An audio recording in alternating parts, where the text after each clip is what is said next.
तो मैंने इनको सेंटर में कर लिया और इसको भी मैंने बोल्ड करके सेंटर में कर दिया। यानी कि क्रेडिट जो आपके पास आती है और डेबिट जो आपके पास है वैल्यू जाती है।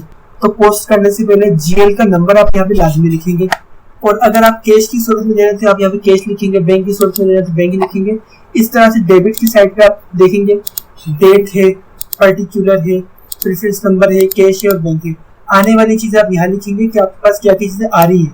जो इनकम आपके पास आ रही है यहाँ पे आएंगी, जो एक्सपेंस आपके पास हो रहे हैं तो वो आपके पास यहाँ पे आएंगे।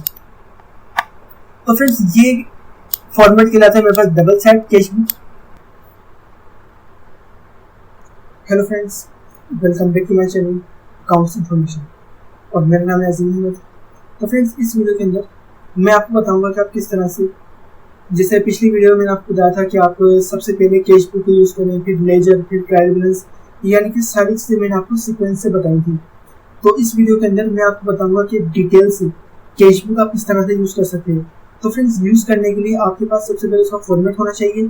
तो मैं हर वीडियो के अंदर सीक्वेंस से आपको पहले इस वीडियो के अंदर कैश बुक बना के बताऊंगा, फिर अगली वीडियो के अंदर मैं आपको बताऊंगा कि आप किस तरह से लेजर का फॉर्मेट बना सकते हैं और किस तरह से आप ट्रायल बैलेंस का फॉर्मेट बना सकते हैं। तो फ्रेंड्स वो सारी चीज़ें मैं आपको शॉर्ट वीडियो के अंदर बना के बताऊंगा, और इस वीडियो के अंदर मैं आपको सबसे पहले अपने कैश बुक का फॉर्मेट बना के बताऊंगा कि आप इसको किस तरह से यूज़ कर सकते हैं एक्सेल के अंदर। तो फिर शुरू करते हैं आज की वीडियो देखने की आप इसको किस तरह से यूज़ कर सकते हैं एक्सेल का फॉर्मेट। तो फ्रेंड्स आप कंप्यूटर की स्क्रीन में देख होंगे कि मैंने यहाँ पे यूज़ किया है अजीम अहमद खान एंड कंपनी, और आप चाहे तो कोई भी नाम यहाँ पे यूज़ कर सकते हैं। अगर आपको कोई स्कूल हो तो आप स्कूल का नाम यहाँ पे शो करेंगे, और आप यहाँ पे लिखिए कैश बुक, और यहाँ पे आप लिखेंगे for the month of July, क्योंकि अकाउंटिंग हमारी स्टार्ट होगी 4 जुलाई से, इसलिए आप यहाँ पे लिखेंगे जुलाई। और इसलिए मेरे पास पहला जो यहाँ पे कॉलम है डेट का, यहाँ पे आप सारी तारीखें डालेंगे। जिस डेट को आपके पास वाउचर आएंगे, यानी कि जिस डेट को आपके पास इनकम आएगी तो वो आप डालेंगे यहाँ पे, क्योंकि ये आपकी क्रेडिट का साइड है। तो मैं यहाँ पे लिख रहा हूँ क्रेडिट, और यहाँ पे आपने लिखा डेबिट। तो मैंने इनको सेंटर में कर लिया और इसको भी मैंने बोल्ड करके सेंटर में कर दिया। यानी कि क्रेडिट जो आपके पास आती है और डेबिट जो आपके पास है वैल्यू जाती है। तो सबसे पहले मेरे पास आया पार्टी डेट, इसके बाद पार्टिकुलर कि आपने किसको दिया और या फिर किससे लिया, नाम क्या है उस बंदे का, कैश है या बैंक है। अगर कैश से लिया है तो थ्रू कैश लिखेंगे, बैंक से लिया है या बैंक को दिया है तो आप चेक नंबर या डिपॉजिट नंबर लाजमी लिखेंगे रिकॉर्ड में, और या बस पीआर नंबर लिखेंगे यहाँ पे, रेफरेंस नंबर जैसे जीएल है, जर्नल लेजर, आप उसके साथ डिपॉजिट पोस्ट करेंगे। तो पोस्ट करने से पहले जीएल का नंबर आप यहाँ पे लाजमी लिखेंगे, और अगर आप कैश की सूरत में दे रहे थे आप यहाँ पे कैश लिखेंगे, बैंक की सूरत में दे रहे थे बैंक लिखेंगे।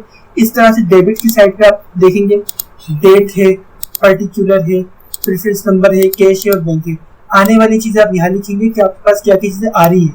जो इनकम आपके पास आ रही है यहाँ पे आएंगी, जो एक्सपेंस आपके पास हो रहे हैं तो वो आपके पास यहाँ पे आएंगे। तो फ्रेंड्स ये फॉर्मेट कहलाता है मेरे पास डबल साइड कैश बुक। तो आप इसको इस तरह से भी यूज कर सकते हैं।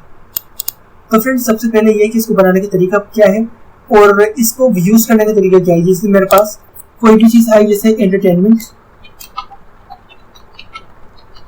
सॉरी मैंने यहाँ पे इसको यूज किया, मैं यहाँ से इसको लेके जाऊंगा यहाँ पे, क्योंकि एंटरटेनमेंट बस आया नहीं, एंटरटेनमेंट आपके पास से जाता है। तो मैंने इसको बोल्ड किया और सेंटर में कर दिया इसको। अब मेरे पास आया कब है, 5 जुलाई को और 2021 को। अब मैं यहाँ लिखूंगा, मैं डेट को सही कर लूँ यहाँ पे, पेज टू मुनीर। तो फ्रेंड्स मैंने ये मुनीर को दिया फॉर स्टाफ। तो मैंने यहाँ पे लिखा paid to Munir for, paid to Munir entertainment, paid to Munir entertainment for staff. तो अब ये कैश की सूरत में है, तो मैं यहाँ पे लिखूंगा 5,000 रुपये कैश। मैंने मुनीर को दिया एंटरटेनमेंट स्टाफ के लिए खाने पीने का खर्चा। अब देखिए यहाँ पे मैंने लिखा 5,000 रुपये यहाँ पे एक्सपेंस के अंदर शो हो रहे हैं, लेकिन आपके पास यहाँ माइनस में शो हो रहे हैं। क्यों? क्योंकि आपके पास कुछ आया नहीं है, आपने पहले दिखा दिया कि आपके पास ये चीज जा रही है। अब मैं कहता हूँ कि भाई मेरा स्कूल है और स्कूल के अंदर मेरे पास कुछ इनकम आ रही है, तो अब मैं यहाँ पे लिखता हूँ ट्यूशन फी। अब ट्यूशन फी का मेरे पास फॉर एग्जाम्पल GL नंबर है, यहाँ पे मैंने लिखा GL 8 और मेरे पास डेट है 2/7/2021 और मैंने यहाँ पे लिखा रिसीट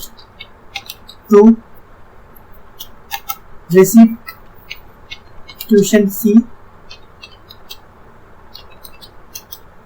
ऑफ वेरियस स्टूडेंट, यानी कि मैं यहाँ पे सबके नाम नहीं लिखूंगा, बल्कि मैंने एक ही जगह स्टूडेंट लिख दिया। बहुत सारे स्टूडेंट है इसलिए मैंने एक ही जगह लिख दिया कि मेरे पास स्टूडेंट की फीसिस आई है कैश की सूरत में, इसलिए मैंने यहाँ पे कैश लिख दिया। और अगर बैंक की सूरत में हो तो मैं इसको यहाँ डाल दूंगा। अब देखें मैंने यहाँ पे लिखा और यहाँ पे मेरे पास ये वैल्यू आ गई। एक्सपेंस हो मेरे पास 5,000 रुपये का, तो यहाँ पे 5,000 रुपये आ गए। अब इनकम मेरे पास आई 80,000 रुपये, एक्सपेंस हुआ है 75,000 रुपये, एक्सपेंस हुआ है 5,000 रुपये। अब आप 80 में से 75 को निकालेंगे तो बचे कितने आपके पास? 75,000 रुपये। तो फ्रेंड्स ये फार्मूला जो मैंने लगाया है, यही फॉर्मेट जो मैंने बनाया है, ये बनाने का तरीका क्या है यह मैं आपको बताता हूँ इस वीडियो के अंदर। तो पहली वीडियो के अंदर जो भी चीज़ें होंगी मैं इनको यहाँ से डिलीट कर दूंगा। सब कुछ मैंने डिलीट कर, बल्कि मैं यहाँ से शीट को ही डिलीट कर देता हूँ। यस, मैंने इसको डिलीट कर दी यहाँ से।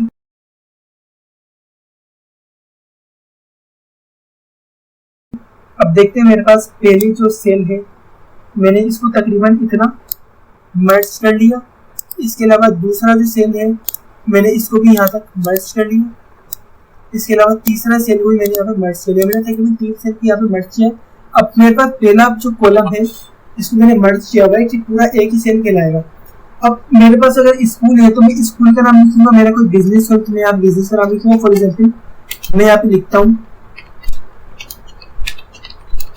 अजीम अहमद खान एंड कंपनी। तो इसके बाद मैं यहाँ पे लिखता हूँ कि क्या है, कैशबुक है तो मैंने यहाँ कैशबुक लिखा। इसके अलावा मैंने यहाँ पे लिखा for the month of July, क्योंकि हमारा अकाउंट जो है जुलाई से स्टार्ट होता है। अकाउंट्स का जो पीरियड होता है हमारा वो होता है जुलाई टू जून। तो फ्रेंड्स इसके बाद मैं इसको यहाँ से बोल्ड कर लूंगा और इसके बाद मेरा पहला जो ऑप्शन है वो ये है कि मैं सबसे पहले अपने पास लिखूंगा रिसीट साइड, रिसीट्स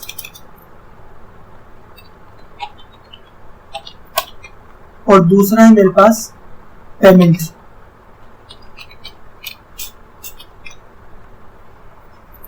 तो मैंने इसको तकरीबन इतना, बल्कि मैं यहाँ पे सबसे पहले लिखता हूँ डेट, फिर इसके बाद पर्टिकुलर, इसके बाद मैं यहाँ पे लिखूंगा PR dot number, reference number, इसके बाद कैश,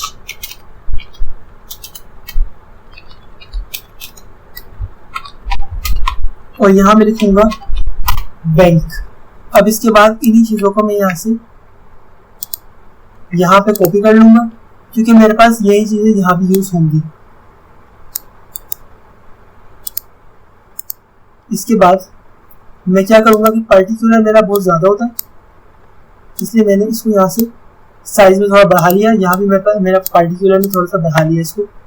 इसके अलावा अब मैं इसको करूँगा सेंटर में और यहाँ से पेमेंट को मैं उठा के ले आऊँगा पेमेंट साइड के अंदर, उसको मैं कर दूंगा सेंटर के अंदर।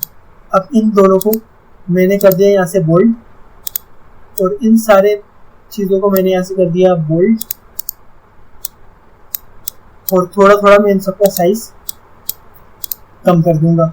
इसके अलावा मैं यहाँ पे करूँगा, तो फ्रेंड्स मैंने इन सब के बाद आउटसाइड बॉर्डर लगाया और एक डार्क बॉर्डर मैंने लगा दिया इसके अंदर।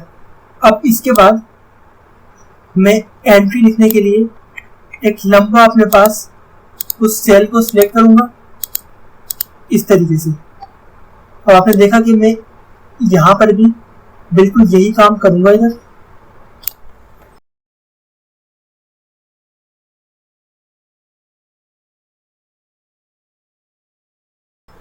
कि यहाँ पे मैंने सबसे पहले लिया ऑल बॉर्डर्स, इसके बाद चारों तरफ मैंने लगा दिया थिक बॉर्डर।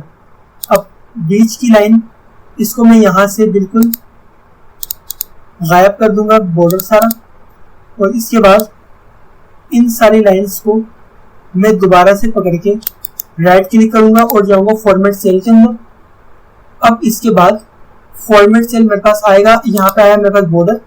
अब आउटलाइन मुझे चाहिए, मुझे ऊपर का नहीं चाहिए, नीचे की कुछ नहीं चाहिए, बस मुझे चाहिए डार्क लाइन, वो भी एक लेफ्ट और एक राइट साइड बस। ये देखिए कंप्लीट हो गया। अब मैंने इसको यहाँ से पकड़ के थोड़ा सा कम कर दिया, यानी कि खूबसूरती के लिए खाली। अब मैंने इसको यहाँ से थोड़ा साइज बढ़ा दिया, बल्कि थोड़ा सा मैं इसको कम कर लेता हूँ,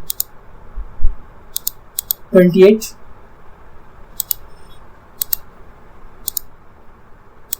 अब मैंने यहाँ पे लिखा इनकम,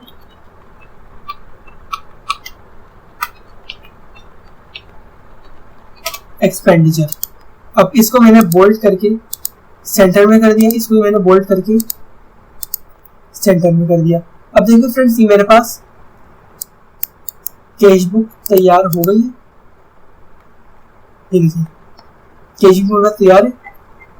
अब मुझे करना क्या है कि इसके अंदर फार्मूला लगाना है। मैंने क्या किया यहाँ पे इक्वल टू, और मैं ऊपर से इसको पकड़ के लेकर आया, और बल्कि मेरे पास ये फार्मूला सही नहीं लगेगा, बल्कि मैं यहाँ पे करता हूँ सम, ब्रैकेट ओपन, और मैंने रेंज सिलेक्ट करी। तो मैं बल्कि इसको यहाँ पे नहीं, मैं इसको कैश कॉलम में लगाऊंगा।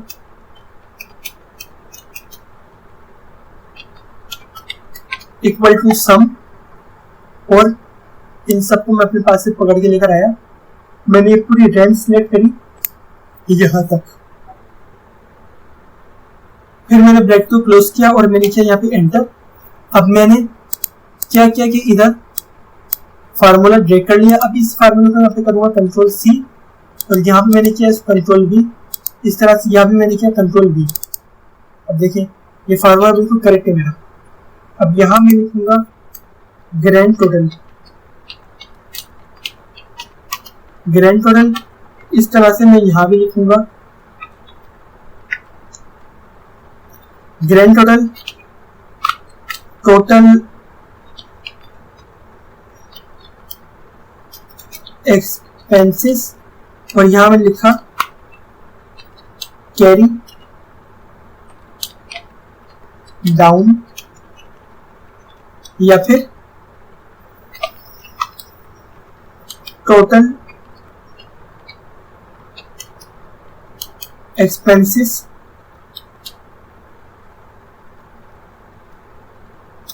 या फिर फ्रेंड्स मैं यहाँ पे ये भी लिख सकता हूँ कि मेरे पास नेट प्रॉफिट या फिर प्रॉफिट। तो फ्रेंड्स आप देखेंगे कि मैं यहाँ पे इसको थोड़ा सा बॉर्डर लगाऊंगा। इसको क्लोज कर दिया मैंने, इसको मैंने ये वाला बॉर्डर लगा दिया। अब मैं इसको थोड़ा सा पकड़ के ऊपर ले जाऊंगा। इसके बाद यहाँ पर भी मैं एक बॉर्डर लगाऊंगा इस तरह का। अब इसके अंदर आएगा क्या, अब देखिए सबसे पहले मेरे पास आएगा नेट प्रॉफिट। इसके अंदर मैंने क्या किया कि इधर ये cash income minus cash expense, अब bank income minus bank expense. तो फ्रेंड्स आपको याद करना है कि हर फार्मूले से पहले आपको इक्वल टू लाजमी लगाना है। फिर आपने क्या किया, यहाँ पे equal to this amount enter, यहाँ पर equal to this amount enter. अब आपने क्या किया इधर कि आपके पास कोई इनकम आई, जिसमें मेरे पास 2 तारीख को आई ट्यूशन फी,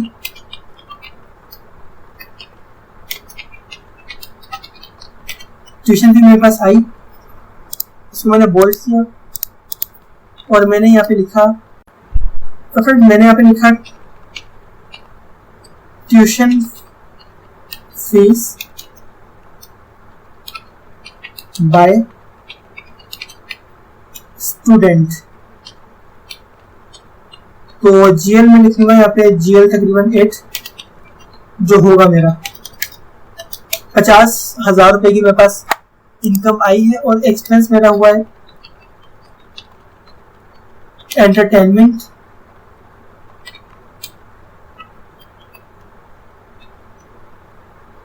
तो फ्रेंड्स इसको मैं यहाँ पे जरा बोल्ड करके सेंटर में करूंगा। और ये मेरे पास हुआ तकरीबन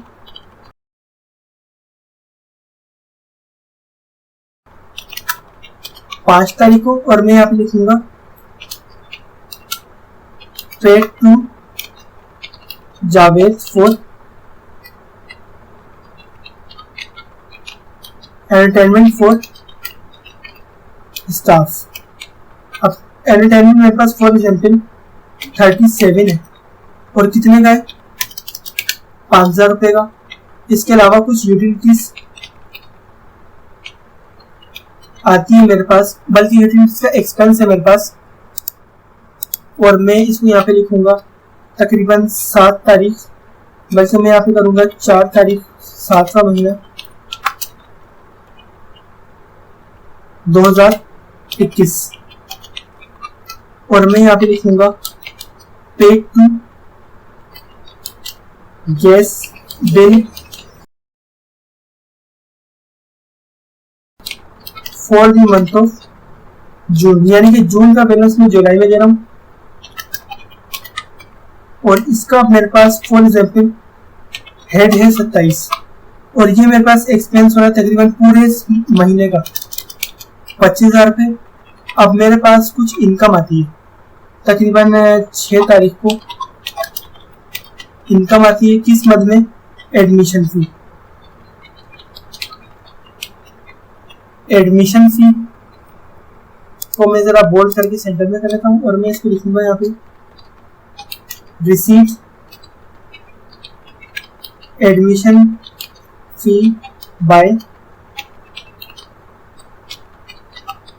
वेरियस स्टूडेंट्स। अब मेरे पास ये भी इनकम आ रही है GL1 में, और इसका टोटल इनकम है मेरे पास 1 लाख रुपए। अब मैं यहाँ से इसको कोमा लगा के जरा अकाउंटिंग की शेप में देता हूँ। अब देखिए मेरे पास 1 लाख और 50,000 कितने हो गए, 1.5 लाख रुपए। बैंक में कुछ नहीं आया इसलिए यहाँ पे 0 है। इसके बाद एंटरटेनमेंट में मेरे पास कितना खर्चा हुआ, 5,000 रुपये और 25,000 रुपये, 30,000 रुपये बैंक में मेरा कोई खर्चा नहीं हुआ। अब 1.5 लाख में से 30,000 रुपये को माइनस करें, 1,20,000 रुपये बनता है, बचता ही आपका, ये आपका कहलाएगा प्रॉफिट। तो फ्रेंड्स इस तरह से आप इसको तैयार कर सकते हैं। और अगर आप चाहें तो इसको मंथली बना सकते हैं, जैसे मैंने जुलाई बनाया, आप जून, जुलाई, अगस्त, सितंबर, अक्टूबर, नवंबर, दिसंबर, यानी कि जून तक बनाएंगे, जुलाई से लेकर जून तक इसको बना सकते हैं अलग अलग शीट के अंदर। तो फ्रेंड्स आज की वीडियो में ये थी कि अगर आप वीडियो में कोई बात पूछनी है तो कोई बात आपको समझ में नहीं आ रही तो फ्रेंड्स आप इस कमेंट में लाइक पूछें। और फ्रेंड्स अगर इस वीडियो के बारे में कोई बात आपको पूछनी है तो आप इस कमेंट्स में लाइक पूछें। और अगर वीडियो आपको पसंद आए तो वीडियो को लाइक करें, अपने दोस्तों के साथ शेयर करें, और फ्रेंड्स मेरे चैनल अकाउंट्स इन्फॉर्मेशन लाजमी सब्सक्राइब करें और साथ ही देकर बेल आइकन प्रेस करें ताकि मेरी आने वाली वीडियो आपके पास वीडियो पहुंचती रहे। तो फ्रेंड्स मिलते हैं नई वीडियो से, अब तक के लिए अल्लाह हाफिज़।